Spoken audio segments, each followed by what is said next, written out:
Okay, so I got some thoughts today.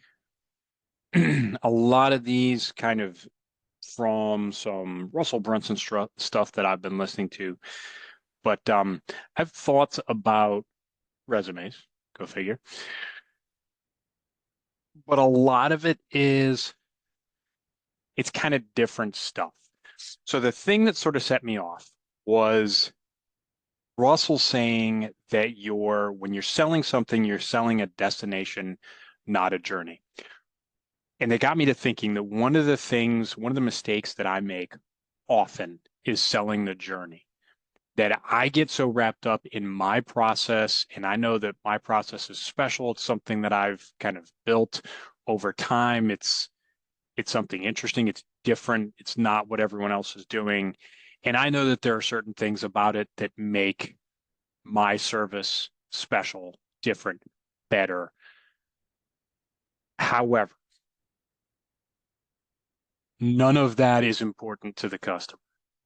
And that's the point of what Russell says, is you're selling the destination, not the journey. So do I need to sell somebody on the reason why they should pay me hundreds of dollars for a resume because I do a one-on-one interview with you? No, that's not, if anything, that's a bug for them. That's not a feature. They might rather not have to meet with a resume expert for an hour-long interview. They might much rather that I just suss out what's important. I know it doesn't work that way, which is why I do it the way I do it. However, I'm not I should not be selling the one-on-one time with them. Although I do think on some level, people like to talk about themselves. So that may be kind of an end good in and of itself. However, I digress. Selling the destination, not the journey. What is the destination? When I did a webinar with my friend Andrea a while back, I think back on that often because the webinar was not successful. What we offered was not successful. Now, I learned a lot. I don't know how much Andrea learned. She did get some kind of coaching hours out of it. I got a couple of, I don't think we got any clients out of the webinar. I'll be honest with you. But one of the things that we did learn from that, and one of the things that I highlighted in that talk was kind of breaking things down super Barney style, as we said in the Marine Corps. So super duper simple. How do you get a job? And I treated this kind of like a joke. The joke did not land at all. She didn't, I kind of surprised her with it. She wasn't ready for it. We didn't rehearse with the crap. I mean, the thing failed for a million reasons. However, I said, how do you get a job? It's foolproof two-step process to getting a job. Step one, get an interview. Step two, win the interview. Now that was supposed to be funny. It wasn't because I just suck at delivering jokes. I think the line can be funny in the right context. I didn't do well with it. And she was not ready for it. However, fact remains. Two-step process, right? How do you get a job? Get an interview, win said interview. That's it. Everything else kind of sprouts out from there. Well, none of that is resume stuff, is it? It doesn't speak about the resume there. But the first part is implied that it's a resume thing. So step one, get an interview. Step two, win said interview. Let's totally disregard step two for right now because I'm just not fully in that business of interview coaching. I do that and I can do that. It's available on my website. However, I am much more squarely in the resume business. So I'm in the step one of that. Get an interview. How do you get an interview? Win with the resume. Therein, there are a million misconceptions about how to do that. And that's kind of the information gap that I'm trying to close. However, the fact remains that the whole of that step one, get an interview, is almost totally dependent on your resume. unless you want to network, which most people that are in the business of buying great resumes, you're not networking. Otherwise, you'd be using that as your calling card. But your resume has one job, and that is to get you an interview. That's it. That's all it's there for. And that's where the misconceptions come in. What does a resume have to be to get you an interview? Does it have to make you look like the absolute best, the utter unicorn of the bunch of applicants? No, it does not. As a matter of fact, that may be a negative. And I've talked about that in other places. But yeah, you being the unicorn, you being the absolute creme de la creme of candidates for the job it can be a net negative. And it can lead to a candidate that's going to fail or is not going to get interviewed at all. So your goal with the resume should definitely not be make yourself into a unicorn. Your goal with the resume should be make yourself qualified for that job. Your resume has one job, and that is to get you an interview. What you do with the interview from there is on you. But by that point, the resume has gone out, has moved out and drawn fire. It has,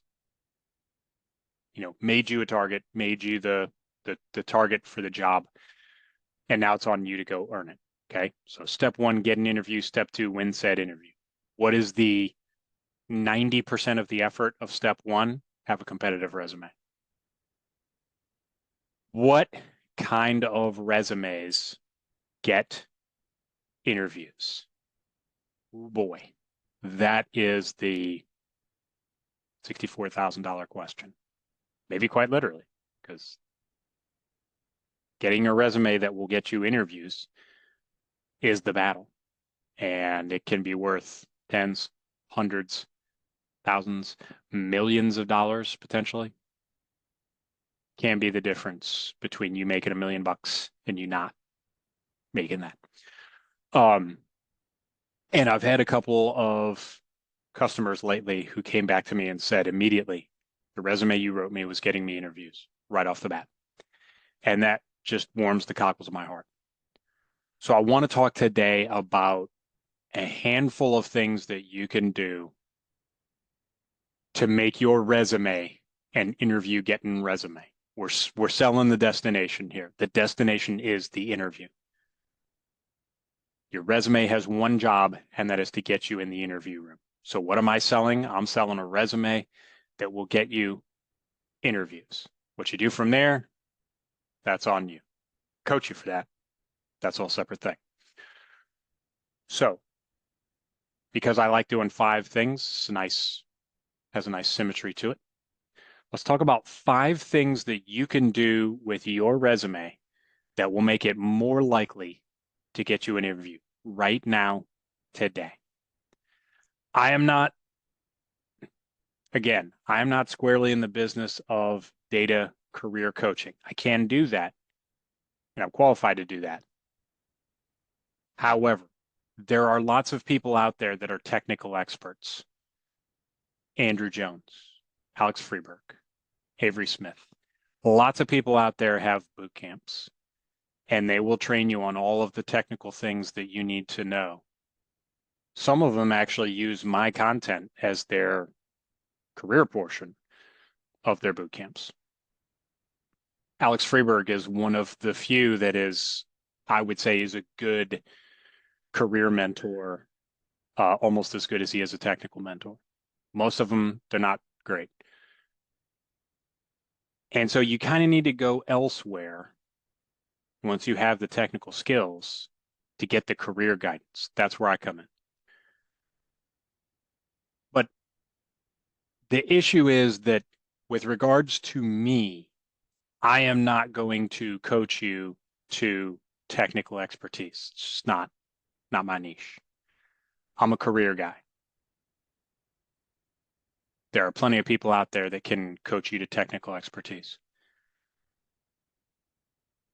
Where I meet the clients, they are where they are technical wise. So my guidance is get your resume as good as it possibly can be and start applying for jobs for which you are technically qualified. Now, there's a whole lot of guidance out there about apply for jobs where you meet 70% or 80% or whatever kind of shortfall of the qualifications. And there's a whole, gets into imposter syndrome and all of that sort of nasty stuff. I'm not here to talk about that today. I talk about that. I got plenty of other videos on imposter syndrome and, job application strategy. Not here to talk about that today. I want to give you 5 things that you can do with a resume that will make it immediately more likely to get that interview. Okay. So quite an extensive preamble here. Let's see, where are we on the recording? Oh, it's Zoom, so we're not getting a time. Okay. I'm experimenting with Zoom here. StreamYard annoys me a little bit with the processing power it requires on my machine. But anyway, we'll see how this goes. So with that, 5 things that will take your resume right now today with your technical qualifications and will make you more likely to get an interview. Okay. I don't know if I should go 1 through 5 or 5 through 1. I'll just do the order that I wrote them down on the paper. Number 1, the format. In tech, format does not get near enough love. As a matter of fact, it seems like there's almost this counterculture against attractive resume formats. It seems like tech and data industry people just have this hatred for good-looking resumes. And there's a handful of templates out there. It seems like every college student is using a particular one. It seems like every kind of immigrant is using a particular one. And it seems like just kind of different niches in the data industry. They all have their kind of pet template. Probably all freebies on Microsoft Word, if I'm being honest. But they're all terrible. Varying degrees. There are some that are not an absolute atrocity. However, most of them, most entry level or career pivot data analysts' resumes that I see, they make my eyes bleed. And a lot of that is formatting. It is, my friends, it is not a crime to have an attractively formatted resume. Don't go crazy.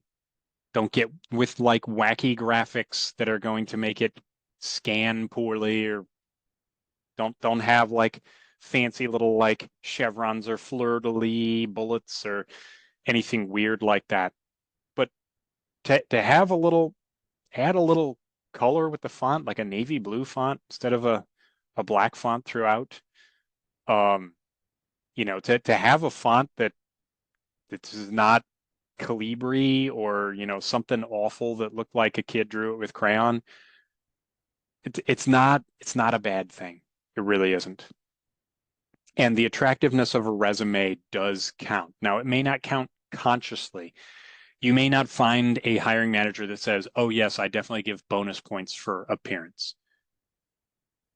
But a resume that makes a reader go, as opposed to a resume that makes a reader go, just instinctively, personal, like human bias. It's like when you meet somebody and they smell good. Doesn't matter if they're man, woman, they're wearing cologne that, is kind of judiciously applied and it smells nice. It's as a woman, they're wearing perfume that smells nice. Doesn't matter if it's a romantic thing or just, you're just kind of chatting with someone in line at the store. If they smell good, that's just appealing to the senses. It's the same way with an attractive format resume. It counts. Trust me when I tell you it counts. So attractiveness is one thing, but then actually caring about the format to the point where you're highlighting the things that are important.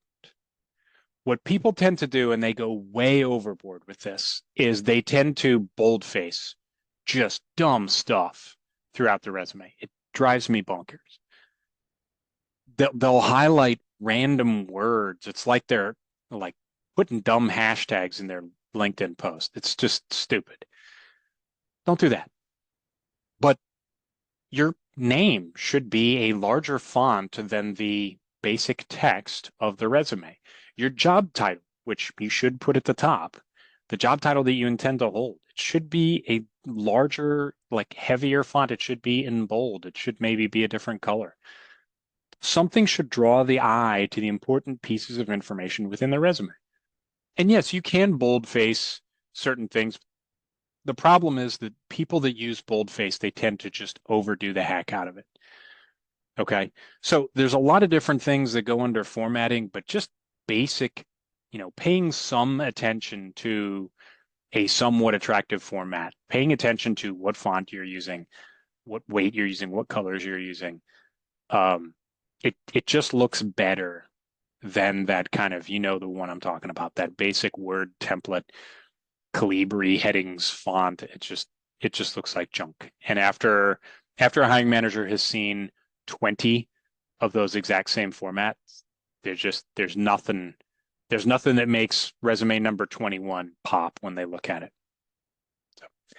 So, okay, so number one is format. Number two, establish your worth early, your value.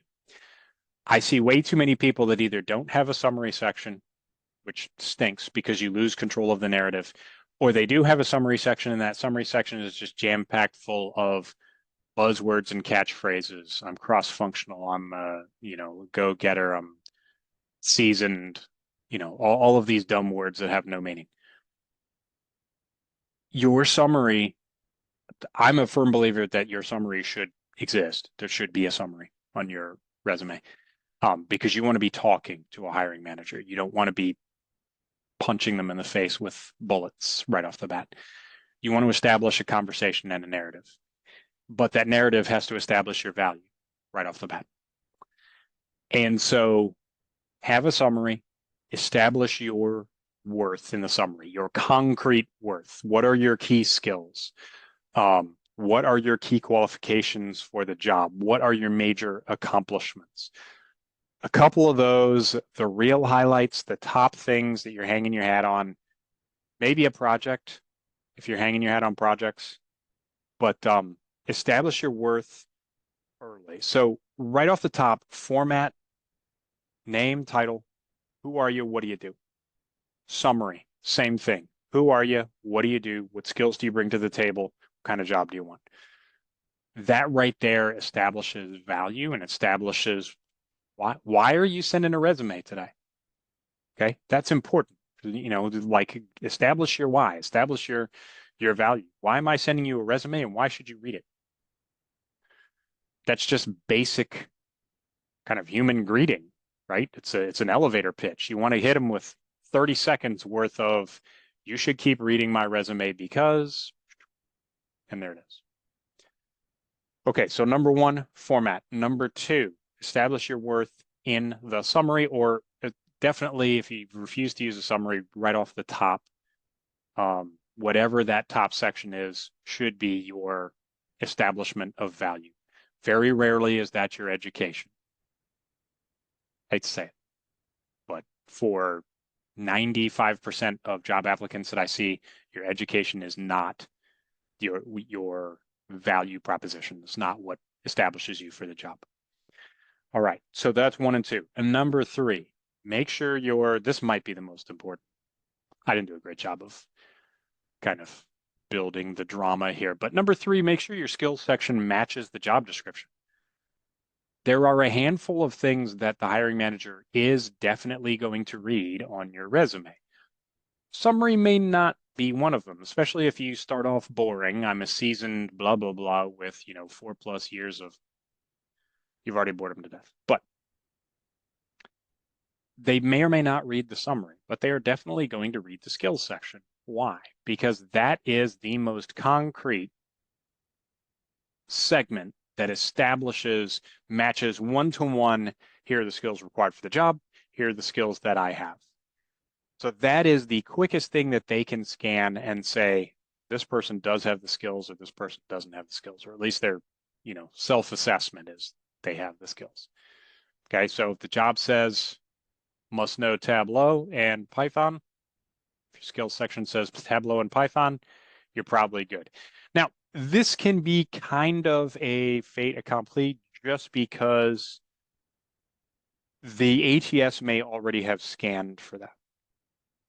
All right, so that's one of the things the ATS is going to scan for. It's going to match the skills section between the job description and your resume. So that may or may not be the most important thing. But all that means is it's even more important because if the skills section doesn't match the job description, ain't no hiring manager ever going to look at your resume because the ATS is going to screen it out. All right, so make sure the skills section matches the job description.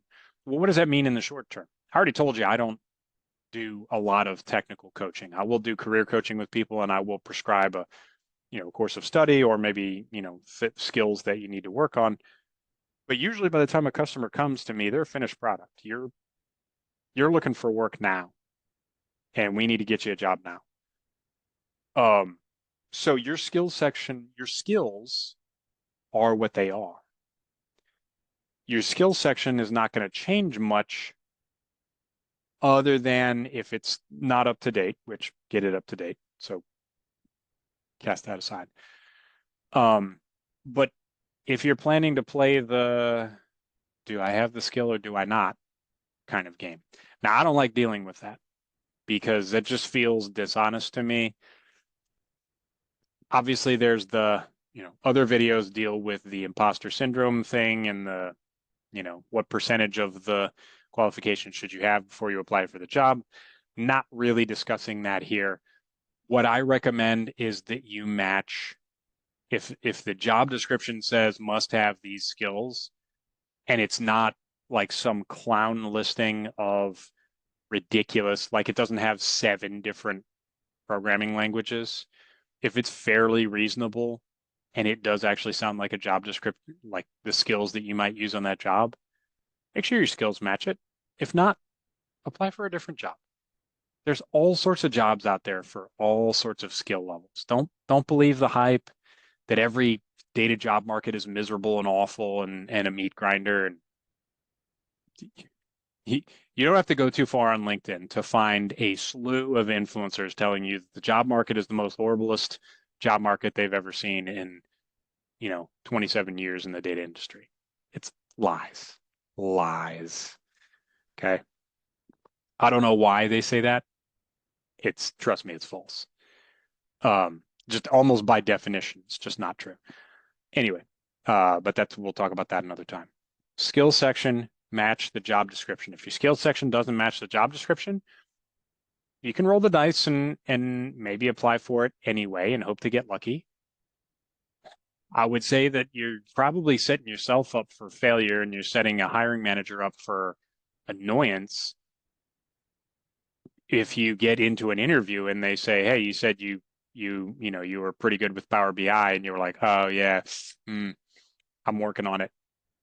And they say, well, what the heck? Like, this job requires Power BI. You said anyway. I don't recommend that you play too much of the I got 70% of the skills game. Just me. I recommend that you aim for jobs for which you are either fully or mostly qualified. But skill section, match the job description. It is a section that the hiring manager is going to read. So if you don't get screened out by the ATS for missing skills, a human reader is going to look at it and say, well, this person wasted my time, or, the ATS wasted my time, whatever. Okay, so number 1, format. Number 2, establish your worth in the first section, which I believe should be the summary. And then number 3, make sure your skills section matches the job description. Number 4 is match your experience to the requirements. This is where you can get a little bit more creative. And to me, it's not dishonest or it's not a flat out lie. Try not to skirt any dangerous ground there, but experience is a place where you can reinterpret things that you've done from a different lens. I took experiences that I had in the military where I had a job title that was not data analyst, and I reinterpreted them. I looked back at them and I said, I was doing data analytics, just kind of viewed through a different lens. And to me, that's not, if you're honest about it, and if you're looking back on it saying, I was doing data analytics or I was doing whatever thing, and just because of the nature of the work or the nature of the company or whatever, it had a different name. You can match your experience to the requirements. So if jobs that I put in for coming out of the Marine Corps said X years, 3, 4, 5 years, whatever, of analytics experience. Well, if you're not going by these specific job titles, like, manpower management officer, if you assume that certain titles are just kind of genetic to that line of work, you can reinterpret it and say, I was doing data analytics at Headquarters Marine Corps Manpower Management. I was a human resources analyst. It just wasn't in the title at the time. So matching your experience to the requirements, because your experience is the one section that the hiring manager, if you haven't bored them to death right at the top of the page, is guaranteed to read. Why? Because they want to see if it matches the job requirements, and if you're someone that they want to talk to because you're qualified for the job. So just make sure if you've got to kind of, honestly rework some job titles, if you've got to, kind of tweak some dates or whatnot. I'm not advising anyone to lie on their resume. I would never do that. As a matter of fact, I really don't want to be the guy that helps rewrite somebody's resume where there are lies on it, because that's going to look bad on me. But yeah, like match your experience to the requirements. And again, with all of the caveats about applying for jobs before you may be 100% ready or meet all of the requirements, worst they can say is no. And as long as you're okay with hearing no or hearing silence quite often, maybe shoot for the stars. It's up to you. So that is number 4, experience and requirements. And then number 5 is trim the experience section down. I would say of the 100 or so resumes that I've written over the years and the couple of thousand resumes that I've read, 9 out of 10 need paring down rather than flushing out. There are definitely some, and I love when they need flushing out because that's a whole lot easier problem to handle. The ones that need paring down, that is tough. Because most people are putting kind of worthy things for the most part into their resumes, and trying to decide what to cut can be an emotional experience. I know this from personal experience, having to cut out things that I was very proud of in my military experience, but they just didn't sell. And so there can be a lot of ego, there can be a lot of emotion, there can be a lot of kind of sadness involved in trimming things out of your resume. But the point is the same thing with the don't overdo the boldface, don't overdo the verbiage, the word count. Looking at a resume that is a steaming wall of text, just word salad start to finish, is, I don't even want to say it's intimidating, because it'll cause somebody to quit. A hiring manager, if they look at something and it is just densely packed, your resume is probably just getting cast aside. Because life's just too short. And as everybody that complains about the job market will tell you, there's a tough job market. Oh, every time I apply for a job, there's 1,000 applicants. Yeah, there's 1,000 applicants. Now, not all of them are qualified. However, a lot of them are.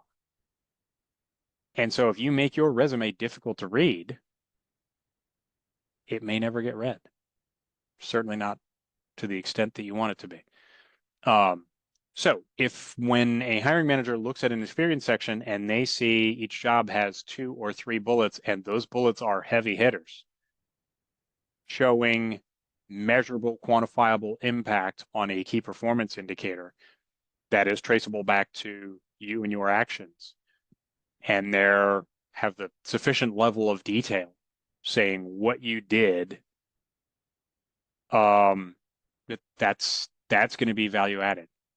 And if you don't distract them with a lot of fluff and word salad and kind of garbage that doesn't sell, if the only thing they see, pardon me, still fighting off a cold. If the only thing they see is impact, then they're going to come away with the impression that you're a person that causes impact and that you do great things. So that is without a kind of career redirection, without a kind of skill section overhaul, or going out and taking the next 6 months to do a stack of portfolio projects and put together a nifty website. Right now, today, the you that is here today with your current skill set and not changing a thing. Those are 5 things that, I'll be honest with you, even without my help, if you spent a couple hours on your resume, you could accomplish these 5 things. You may have some of them already. Some of you out there have well-written summary sections, not many, but some. Some of you out there, your skill section is already kind of highly attuned to the job market. Good on you. Skill section is another one where kind of less is more. The hiring manager only wants to see the skills that they have listed on the job description. There's no extra credit. So if a hiring manager says this is a Power BI job, you need to be an expert in Power BI with 3 years of using Power BI. You don't get bonus points for saying I also do Tableau. They don't care. Because of chances are most kind of low to mid-level analytics jobs, you're going to use 1 or 2 platforms or coding languages almost exclusively in that job. There are not a lot of jobs out there where you're expected to kind of deal from every deck and do Power BI today for one client and Tableau for another client. There are some jobs out there, but chances are what's going to happen in that case is there's going to be a team. This was the case at my first job at Analect. There was a team of marketing analysts, and we would have a client that used Power BI and wanted all the reports in Power BI. Well, guess who got that client? The Power BI experts, of which I was not one. And then there would be another client that would come in and they would want all their reports in Tableau. Well, guess who got that? The Tableau experts. The ones that were indifferent, they got their reports in our Salesforce-based software. I was the guy that mastered Alteryx, so every project that came down that needed to use Alteryx, this guy got it. I quickly worked myself into a position where 90+% of the time during the day, I was using Alteryx only. And so most low-level jobs are going to be like that. You're going to be working in one platform almost exclusively or primarily, at least for each particular task. Now, you may be using SQL for queries, and you may be using a particular, Microsoft SQL Server, so you may have to be an expert in Microsoft SQL Server.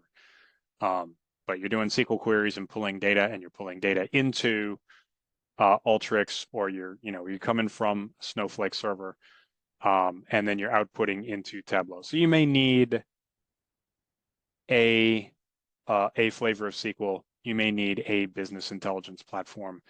Probably also need to know a few tricks in Excel, but you're generally going to need to know one way to do each thing.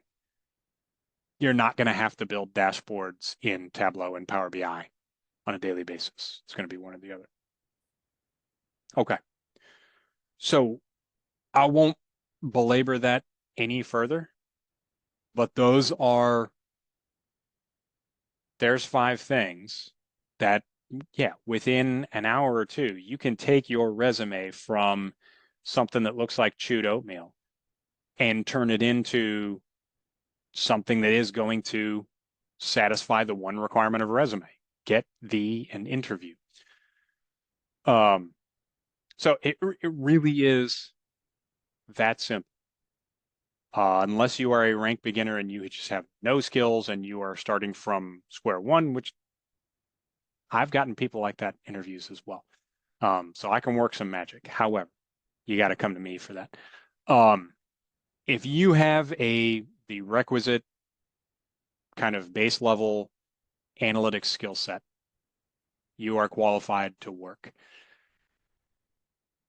And you are applying, and getting nothing back, your resume is the problem. Don't believe the hype.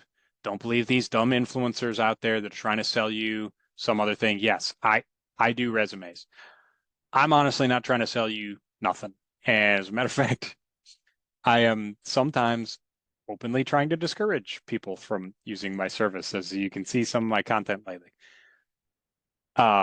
I would rather you listen to my advice, take it, and then give me a comment on my YouTube video and say, that was wonderful. And your advice caused me to fix my resume, and now I have a job.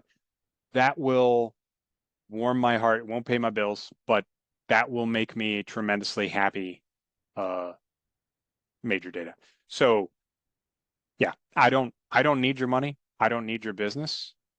What I would like is for you to watch this video, learn something, fix your resume, go get a job, and then come back and tell me that that my words had a positive impact on you. So if any of these things applies to you, if your resume has a horrendous format, if you know you got the Calibri template off of Word, go fix it. There's good templates out there. Topic for another time. But go fix the template. Make sure you got a summary. Make sure that summary establishes in concrete terms your value right off the top. Make sure your skills section matches the job description. Make sure your experience matches the job requirements. Okay. So most jobs will have some kind of technical requirements. That's to match to your skills section. But then most of the time it will say something like, 3 to 5 years of what? Like the thing that they need experience in. So 3 to 5 years of dedicated data work, 3 to 5 years of working with SQL, Tableau, Power BI, Excel, whatever. Whatever that is, make sure you got it. If not, go apply for a different job. There's plenty of jobs out there, and there are going to be jobs out there that match your set of qualifications. Okay, so skills section matches the job description, experience matches the job requirements as far as years of experience and titles and all of that sort of thing. May have to get a little bit creative with that. Do not lie. Don't lie. And certainly don't tell anybody that I told you to lie, because I did not. And the last one, make sure the experience section is all killer, no filler. No word salad. It is not a nutritious dish. Trust me. So take out all of the buzzwords and the buzz phrases, take out all of the activities, not accomplishments. Make sure that your experience section is hard hitting, detailed, and quantifiable to the greatest extent possible. And that right there, ladies and gentlemen, I'm not kidding you. I would not sit here and waste your time, and I would not be talking to myself on Zoom/YouTube for hours at a time when I could be drinking beer and watching football. There's no football, but yeah, absolutely. So if you take this advice to heart and you go fix your resume, come back and let me know. Let me know if this advice is valuable to you, or if it's not valuable to you. If you go fix up your resume with all of this and you come back and say, Bellamy, you're an idiot. Like none of that worked for me. And you don't know what the hell you're talking about. I'd love to hear that too. I'm always up for a good argument. And honestly, if you come back and tell me that, I'm going to take that as a personal challenge, and I'm going to want to dig in and see what happened. So now 9 times out of 10, people come back and they say, hey, that thing you told me made all the difference in the world. I think that this advice will make a difference for you. Just remember, there's a 2-step process to getting a job. Step 1, get an interview. Step 2, win said interview. Okay. Now, step 2, topic for another time. Step 1, get the interview. What gets you the interview? Your resume. Okay. And so an effective resume is a difference between getting interviews at an acceptable rate that's eventually going to get you a job, or hearing nothing and sitting there like a hamster spinning a wheel, applying, and getting nothing from it. Okay. So let's avoid that. Let's all get out there. We're gonna hit that Shangri-La. We're gonna get to that nirvana where everybody's got a data job that's qualified for one. And we're gonna close that information gap. So let's sell the destination, not the journey. The destination is we have full-time gainful employment in this awesome data industry. Stick with me. I'll make you a hero. We'll get you there. All right. Semper Fidelis, and I'll talk to you later.